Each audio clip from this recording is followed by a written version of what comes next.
আসসালামু আলাইকুম। আশা করি সবাই ভালো আছেন। আজকে আমি আপনাদের সাথে রুই মাছের ডিম দিয়ে করলা ভাজির রেসিপি শেয়ার করব। আর এটা শুধু যে ভাত দিয়েই খেতে ভালো লাগে তা কিন্তু না, পোলাও দিয়ে খেতে দারুণ লাগে। আসুন তাহলে ভিডিওটা দেখি।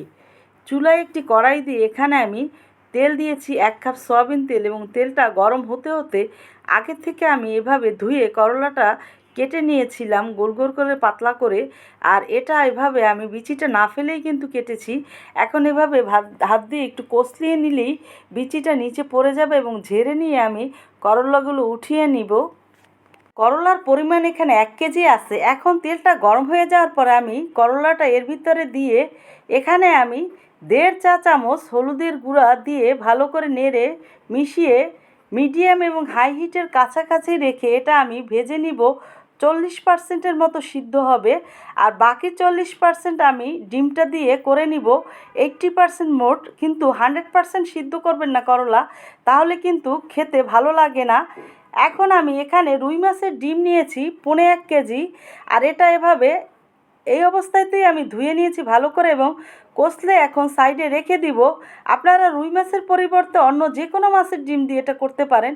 আমি আরেকটা কড়াইতে আধা কাপের থেকে একটু বেশি তেল দিয়ে 1.5 কাপ কুচানো পেঁয়াজ দিয়েছি। তেলটা গরম হয়ে যাওয়ার পরে 3 টেবিল চামচ লাল এবং সবুজ কাঁচামরিচটা চিড়ে এখানে দিয়ে 2 মিনিট ভেজে নেওয়ার পরে আমি মাঝারি সাইজের 5টা আলু এভাবে কেটে ধুয়ে পানিটা ঝরিয়ে নিয়ে এখন এর ভিতরে দিয়ে আবারও একটু ভালো করে মিশিয়ে নিব।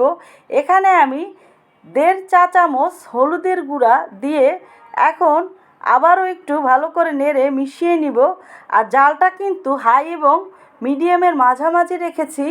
এখন আমি এখানে 1 টেবিল চামচ রসুন পেস্ট দিয়েছি।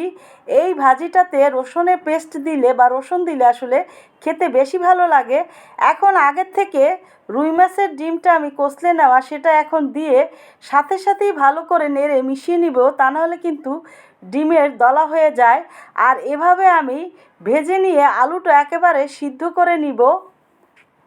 এখন আমি এই ডিমটা করলাটার ভিতরে দিয়ে ভালো করে নেড়ে মিশিয়ে নিব, এবং সাথে সাথে কিন্তু আমি এখন পরিমাণ মতো লবণটাও দিয়ে দিব। আর লবণটা কিন্তু প্রথমে দিবেন না, তাহলে পানি বের হয়ে যায়, আর সেটা তখন রান্না করে নিলে খেতে ভালো লাগে না। এখন সব কিছু ভালো করে মিশিয়ে নিয়ে মিডিয়াম হিটে আমি এটা আরও কিছুক্ষণ ভেজে নিব, এবং হালকা একটু গোল্ডেন কালার করে ভেজে সাথে সাথেই আমি কড়াই থেকে উঠিয়ে নিয়ে পরিবেশন করে নিব। কারণ কড়াইয়ের তাপে কিন্তু আরও সিদ্ধ হয়ে যায়, সেটা খেতে ভালো লাগবে না। ভিডিওটা দেখে যদি আপনাদের কাছে ভালো লাগে, প্লিজ আমার চ্যানেলটা সাবস্ক্রাইব, লাইক, শেয়ার করে আমার পাশে থাকবেন, আর কাজের উৎসাহটা বাড়িয়ে দিবেন। সবাই ভালো থাকবেন। আল্লাহ হাফেজ।